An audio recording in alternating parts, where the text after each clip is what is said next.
أعوذ بالله من الشيطان الرجيم.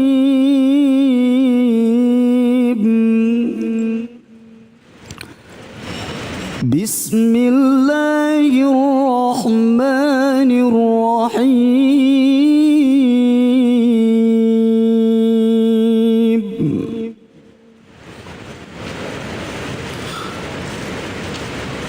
وما كان المؤمنون لينفروا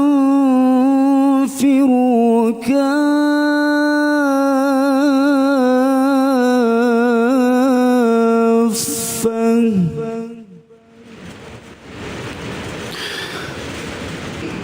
فلولا نفر من كل فرقة منهم طائفة ليتفقهوا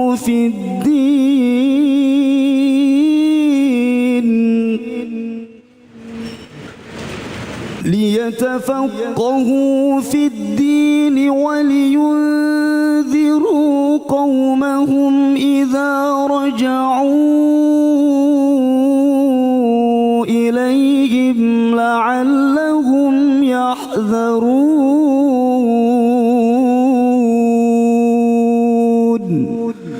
صدق الله العظيم.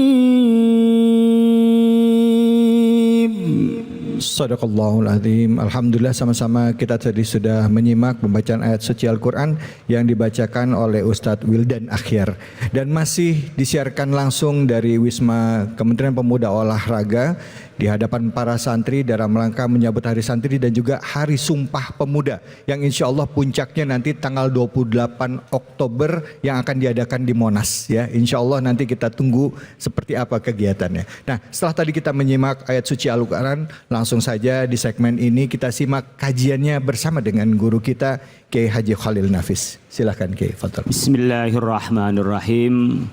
Bapak Ibu sekalian, pemirsa Cahaya Hati, keluarga besar Kementerian Pemuda dan Olahraga. Ayat ini menjelaskan bagaimana di antara keluarga kita, di antara generasi kita harus dibagi-bagi. Ada yang belajar agama, bisa juga ada yang belajar di ilmu disiplin lainnya. Di dalam ayat ini menjelaskan tentang bagaimana sebagian dari umat Nabi Muhammad ada yang berangkat perang, ada yang tugasnya ngaji. Wa ma kanal mu'minuna liyanfiru kaffah. Tidak sebaiknya orang mukmin itu semuanya pergi perang. Ini perang Tabuk. Pada saat tahun ke-9 Hijriah, Nabi Muhammad mengirim utusan untuk mengajak masuk Islam kepada Raja Bizantium. Tapi apa yang terjadi? Nyampe di sana utusan itu dibunuh. Dibunuh, namanya Haris bin Umair. Karena dibunuh tentu ini penghinaan kepada kita yang mengajak damai. Kemudian berarti mereka mengajak perang. Pada saat itu akhirnya Nabi menyiapkan tentaranya untuk berangkat perang. Dalam perang itu ada dua model. Ada 27 perang itu yang dipimpin langsung oleh Rasulullah SAW. Disebut dengan Ghazwah. Tapi kalau perang ada 60 perang di zaman Nabi Muhammad, itu tidak diikuti langsung oleh Nabi. Itu disebut dengan saraya atau sariyah. Biasanya kalau Nabi berangkat perang, maka seluruh masyarakat atau semua umat muslim ikut berangkat perang. Tapi kalau Nabi tidak berangkat perang, hanya utusan saja atau tentara saja, itu Nabi biasanya yang memilah ini yang berangkat, ini tidak berangkat. Nah, di perang Tabuk ini Nabi tidak berangkat, tetapi cukup tentara yang berangkat ke tempat itu namanya adalah Al-Haris yang berangkat ke tempat perang ini. Maka sebagian ada yang berangkat perang, ada yang tidak. Maka ayat menunjukkan wa ma kanal mu'minuna liyanfiru kaffah. Jangan pergi semuanya. Falaula nafara min kulli firqatin minhum ta'ifatun. Falaula nafara, sebaiknya ada kelompok dari umat Nabi Muhammad itu yang kelompok itu tidak ikut berangkat. Min kulli firqatin minhum ta'ifatun liyatafaqahu fiddin, untuk tafaqquh agama, untuk ngaji. mendalami Al-Quran, mendalami hadis, mendalami tentang keagamaan. Apa tujuannya? Liyunziru qaumahum idza raja'u ilaihim la'allahum yahdharun. Liyunziru, agar nanti dia akan menjadi pengingat, agar nanti menjadi orang yang menyebarkan nilai. Maka ad-dinu wad daulatu tau aman, fad-dinu aslun wad daulatu harisun, wa ma la asla lahu famahdumun, wa ma la harisa lahu fadaiun. Agama dan negara itu bagaikan dua sisi mata uang. Jadi agama, negara tanpa agama itu bagian tanpa nilai. Kalau bangunan tanpa pondasi mudah roboh. Tapi begitu juga agama tanpa negara itu bagaikan sebuah bangunan yang tanpa penjaga mudah hilang.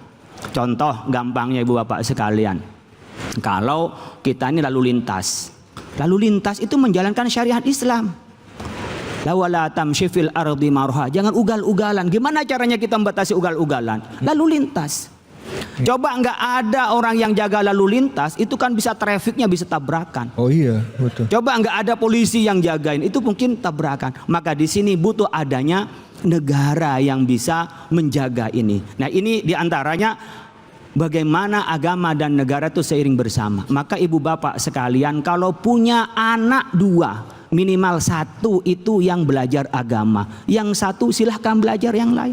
Kalau punya anak tiga, ini jangan semuanya jurusan umum.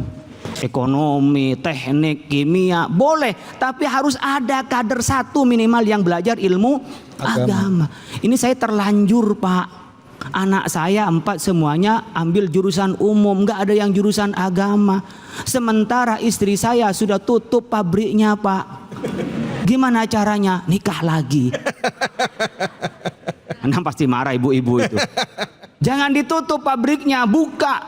Kalau belum ada yang jurusan agama. Jadi minimal dalam keluarga kita ini ada yang ahli agama. Nanti Bapak Ibu sekalian, ini akan menjadi cahaya kepada keluarga yang lain. Ada persoalan waris, ada persoalan nanti doa, ada persoalan keagamaan. Nanti nggak nyari kiai kemana-mana, ada dalam keluarga itu. Oleh karena itu di sini disebutkan oleh Qatadah fil ayah hadza idza ba'atha Rasulullah SAW al-jusha amarahum ayyaghzu binabiyhi wa tuqimu ta'ifatum ma'a Rasulullah SAW tatafaqahu fid din. Jadi kalau Nabi mengutus tentara, tidak semuanya itu berangkat, tapi ada di situ tuqimu ta'ifatun ma'a Rasulillah sallallahu alaihi wasallam tatafaqahu fid din, ada yang mempelajari agama. Jangan dianggap nanti di hari santri gini pak, santri nggak jelas pak masa depannya. Karena nggak jelas itulah bisa jadi presiden. Contohnya Gus Dur. Ya, ibu bapak kadang-kadang cari penghasilan yang pasti. Nggak kaya-kaya, orang yang kaya itu penghasilannya nggak pasti. Iya betul. Nah ini mulai pikir iya kan. Saya punya teman di deputi ini namanya Profesor Asrarun Ni'am, itu jurusannya agama. Jadi deputinya urusan olahraga, dari mana jurusannya? Nah, sama beberapa, saya juga pernah itu jadi panitia pengawas pemilu. Nggak ada urusan santri dengan pemilu. Lah sekarang ada santri itu jadi wapres. Iya.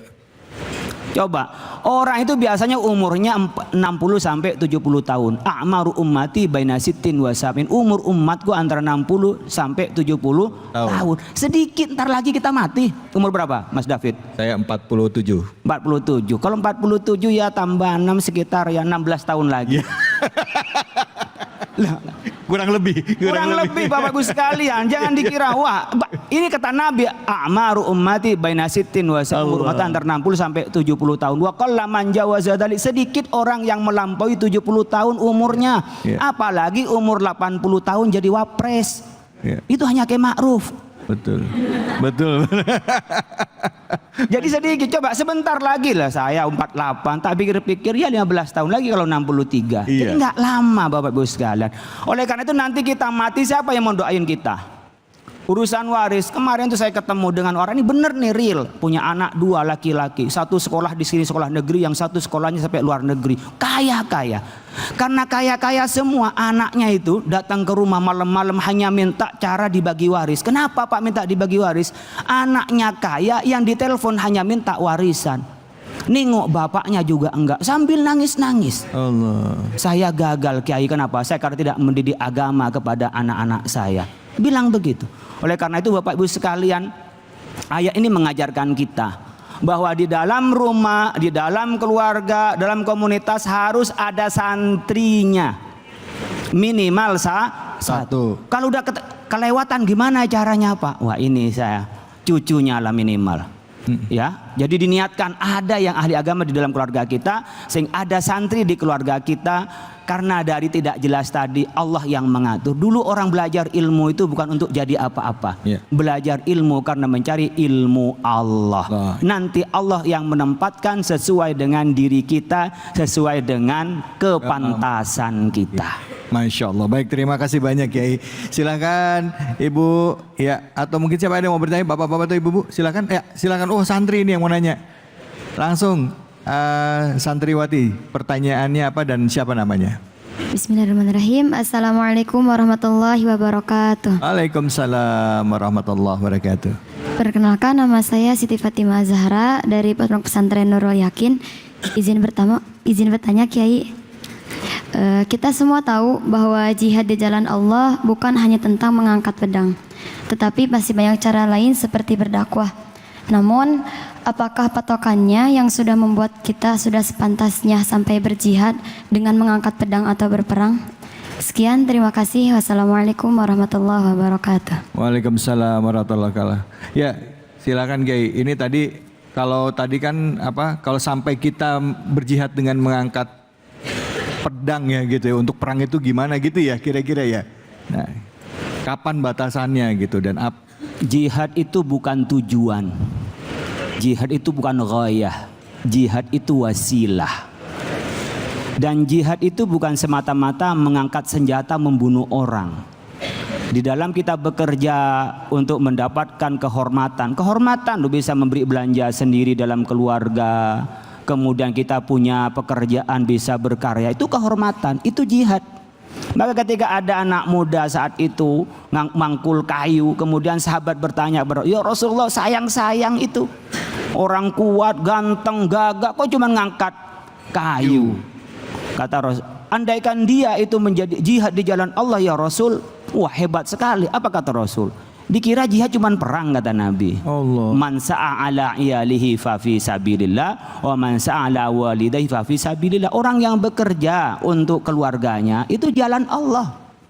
Bekerja untuk biayain kedua orang tuanya di jalan Allah. Yang tidak boleh man sa'a ala mukasin wa fi sabili syaitan. Kalau kita bekerja untuk gaya-gayaan, sombong-sombongan, itu jalannya syaitan. Jadi jihad kita bisa lakukan dari yang paling kecil, dan itu bukan tujuan kita perang. Ada jihad lagi bagaimana untuk kebaikan yang lain, memberantas kebodohan, kemiskinan. Tapi kalau negara kita diserang, ada yang jihad adalah jihad jiwa. Bi anfusikum, bukan hanya bi amwalikum, tapi bi anfusikum, seperti resolusi jihad. Yang kita peringati hari santri ini ada resolusi jihad dari Kiai Hasyim Asy'ari, bagaimana kita mempertahankan kemerdekaan. Sama dengan saudara-saudara kita yang sekarang di Palestina mempertahankan kemerdekaan. Saya punya yakin sebagaimana fatwa Kiai Hasyim Asy'ari, mereka mati syahid. Saya yakin, dan ada fatwa Kiai Hasyim Asy'ari bahwa di Palestina itu adalah orang yang membela tanah airnya adalah mati syahid. Karena apa? Kita sudah diserang, Belanda datang di sini, tapi ketika kita sudah merdeka seperti sekarang, nggak usah nyerang Belanda. Gak usah berangkat ke Belanda sana. Kalau kita mau perhatian seperti Palestina, apa yang bisa secara strategi kita menang, jangan mati konyol. Oleh karena itu ananda sekalian, jihad itu ada. Tapi makna jihad bukan hanyalah perang fisik. Yang kedua, jihad bukan tujuan. Jihad itu adalah perantara ketika tidak bisa dipilih jalan yang lain. Contoh, ketika Rasulullah SAW itu mau umroh ke Mekah, Nabi itu cinta tanah airnya. Makanya di dalam ayat ini Syekh Muhammad Al-Hijazi itu menyebutnya hub ad-difa' anil watani wajibun muqaddasun. Membela negara itu adalah kewajiban yang mulia. Fa innal watana yahtaju ila man yunadilu bil saifi wa ila man yunadilu bil hujjati wal burhani. Bahwa negara ini butuh orang yang membela pakai senjata. Ada tentara, beli alutsista, itu kewajiban kita. Tapi tidak kalah pentingnya man yunadulu bil hujjati wal burhani, anak-anak muda di medsos, di media yang membela tanah air dengan narasi dan juga argumentasi. Banyak orang sekarang ini nggak diserang pakai senjata, tapi pikirannya proxy war, ghazwul fikri, dihancurin otaknya jadi tidak cinta Indonesia. Ngapainlah Indonesia, ngapainlah negara ini, apa yang mau dibela, itu dihancurin di sininya. Maka kita harus dengan narasi yang muda-muda begini, jangan sampai ada keracunan dengan tidak cinta tanah air. Nabi itu cinta, dan cinta tanah air tidak selalu perang dengan fisik atau senjata. Maka Nabi ketika mau umroh, Nabi itu dilarang oleh kufar Quraisy. Kalau enggak perang, Nabi yang berangkat berapa? 1.300 orang. Tapi Nabi memilih dengan apa namanya perjanjian Hudaibiyah. Nabi rela balik lagi demi menghindari perang. Jadi perang itu bukan tujuan. Kalau bisa dihindari, dihindari. Tapi kalau kita sudah diserang kedaulatan negara, disitulah kita wajib perang dan matinya mati syahid sebagaimana resolusi jihad dan yang sekarang diperingati menjadi Hari Santri Nasional. Masya Allah, takbir, Allahu Akbar. Sallu ala Nabi Muhammad. Alhamdulillah. Itu ya, jadi jelas ya. Jadi apa yang kita kerjakan sekarang sebagai santri belajar itu jihad, ya. Melakukan yang terbaik itu jihad. Tapi kalau sampai suatu saat negara ini diancam atau terancam kedaulatannya, maka jihad fisik itu jadi satu keutamaan. Begitu ya Kiai ya. Baik, terima kasih. Mudah-mudahan ini menginspirasi buat kita semua, karena negara ini ya bisa merdeka juga akibat perjuangan tidak hanya tokoh-tokoh politik kita, bapak bangsa kita, tapi juga ada di tangan pemuda. Jangan kemana-mana. Saat lagi Cahaya Hati akan segera kembali. Tetaplah di sini di Cahaya Hati Indonesia. Ya Imam ar-rusliyan sanadi anta babullahi mu'tamadi fabidunya ya wa akhirati ya Rasulullah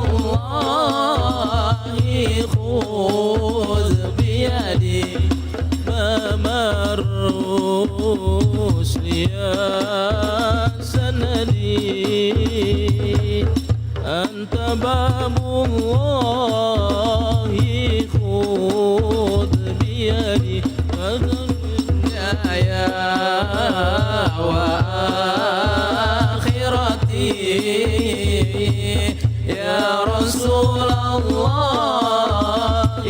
khudh biyadi qasaman bin najmi hina hawa wa mu'afa wa sakim musawa qasama bin najmi